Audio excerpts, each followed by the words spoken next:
I'm Dave Sampson, and welcome back to ThriveTV.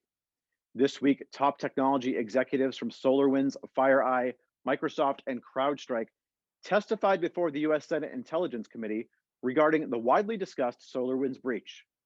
Although representatives from Amazon Web Services were invited to the hearing, they declined to attend, which went far from unnoticed during the discussion.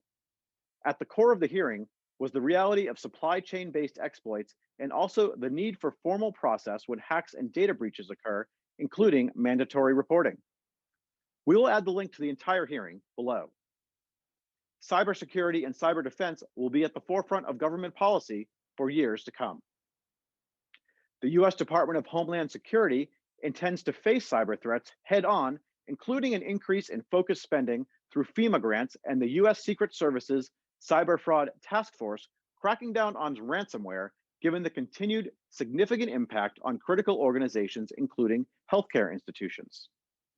Meanwhile, workers at Canada's Communications Security Establishment, or CSE, a key intelligence agency that performs cybersecurity-related activities, are preparing to walk off the job after 2 years of failed contract negotiations. The workers are seeking compensation that more closely aligns with the private sector. This move is an additional indicator of the increased demand for cybersecurity qualified skill sets and the lack of available talent in the global workforce. In viewing this week's Senate Intelligence hearing, FireEye CEO Kevin Mandia raised an important point regarding user accounts and passwords for public-facing websites.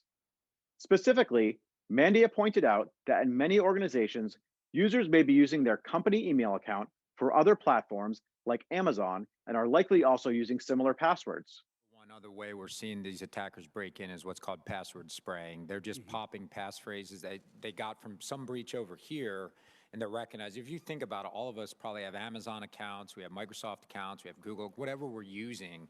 We have an email account and a passphrase that we may use to access a whole bunch of applications. Some of those third-party breaches make our user ID and passphrase aware to the threat actor, and then they try it on your corporate networks.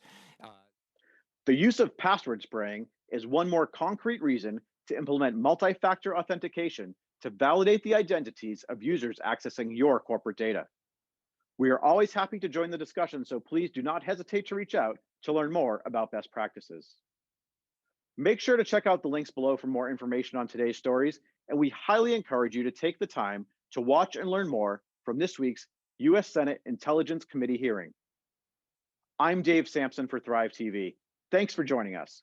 We'll be back next week. Have a great weekend, and remember, who's accessing your data?